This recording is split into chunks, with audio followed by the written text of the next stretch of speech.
Hello everyone, welcome to my YouTube channel. आज मैं आप लोगों को कुछ मेडिकेशंस के बारे में बताऊंगी जो कि जनरली प्रेगनेंसी में यूज़ कर सकते हैं।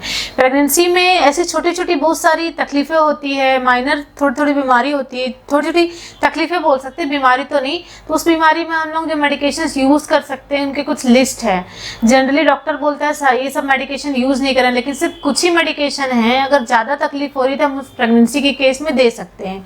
जैसे कि मैं स्टार्ट करती हूँ, एलर्जी। अगर प्रेगनेंसी में बहुत ज़्यादा एलर्जी हो रही है, जो वुमेन है उसको बहुत ज़्यादा खुजली हो रहा है या फिर किसी चीज़ का एलर्जी हो रहा है, शरीर में रैशेस पड़ रहे हैं, दाने पड़ रहे हैं, तो उस कंडीशन में ये मेडिकेशन ले सकती है डाइफेनहाइड्रामाइन, दूसरा है लोराटिडिन, तीसरा है सिट्राजिन। ये सारे मेडिकेशंस को वो एलर्जी के केस में ले सकती है।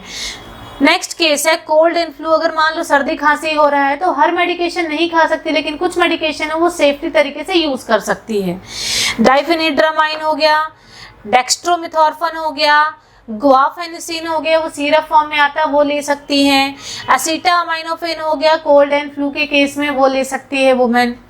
नेक्स्ट है डायरिया। अगर मान लो फीमेल को डायरिया हो रहा है कुछ फूड खाने की वजह से या फिर कुछ फूड बॉर्न इन्फेक्शन की वजह से, तो उस कंडीशन में वो लोपेरामाइड मेडिकेशन ले सकती है, लेकिन वो भी सिर्फ आफ्टर फर्स्ट ट्राइमेस्टर के बाद, फर्स्ट ट्राइमेस्टर हो जाने के बाद, फर्स्ट ट्राइमेस्टर में नहीं ले सकती। ये मेडिकेशन अवॉइडेड है।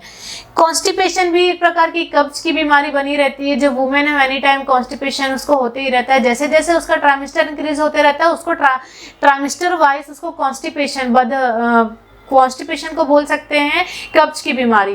तो कब्ज के केस में वो मेडिकेशंस ले सकती हैं। जैसे है मिथाइल सेलुलोज फाइबर के फॉर्म में आता है, दूसरा है डल्कोसेट के फॉर्म में आता है सिरप, साइलम हो गया, तीसरा चौथा है पॉलीकार्बोफिल हो गया। ये सारे मेडिकेशन वो ले सकती है कॉन्स्टिपेशन के केस में।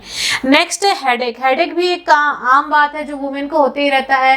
दिन भर की थकान की वजह से प्रेग्नेंट लेडी को हेडेक होगा या किसी भी टाइम हेडेक हो सकता है। तो हेडेक में जो सेफली मेडिकेशन यूज कर सकते हैं सर दर्द में, वो है एसिटामाइनोफेन। एसिटामाइनोफेन ले सकती है, वो सेफली यूज कर सकते हैं प्रेगनेंसी के समय में।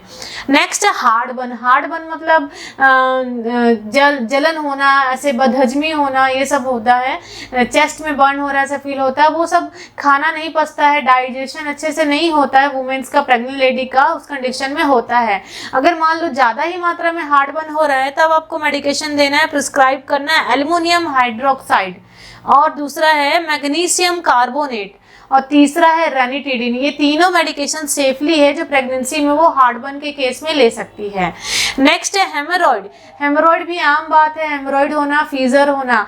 हेमोरॉइड मतलब होता है बवासीर होना, वो मांस का गुच्छा बन जाना रेक्टम में, तो वो उस कंडीशन में भी मेडिकेशन लेते हैं। अगर वो छोटा मोटा है तो मेडिसिन नहीं ले है, अगर वो ज़्यादा हो रहा है, ठीक नहीं हो पा रहा है तो मेडिकेशन लेना है। तो मेडिकेशन में है फिनाइलेफ्रिन, दूसरा है मिनरल ऑयल, तीसरा है पेट्रोलैक्टाम, चौथा है विच हैजल। नेक्स्ट हम लोग देखेंगे नोजिया और वोमिटिंग के लिए कौन से मेडिसिन यूज करते हैं। तो नोजिया एंड वोमिटिंग के लिए जो प्रेग्नेंट वुमेन है वो डाइफेनहाइड्रामाइन यूज करेगी, विटामिन B6 भी खा सकती है।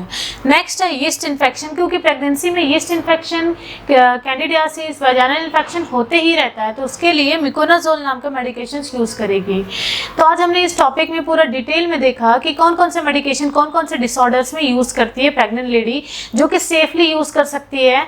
तो आई होप कि आज की टॉपिक आप लोगों को अच्छी तरीके से समझ में आई होगी, और इस वीडियो को अगर आप लोगों को अच्छा लगे तो ज़्यादा से ज़्यादा लाइक करें, शेयर करें एंड सब्सक्राइब करें। Thank you so much for watching my this video.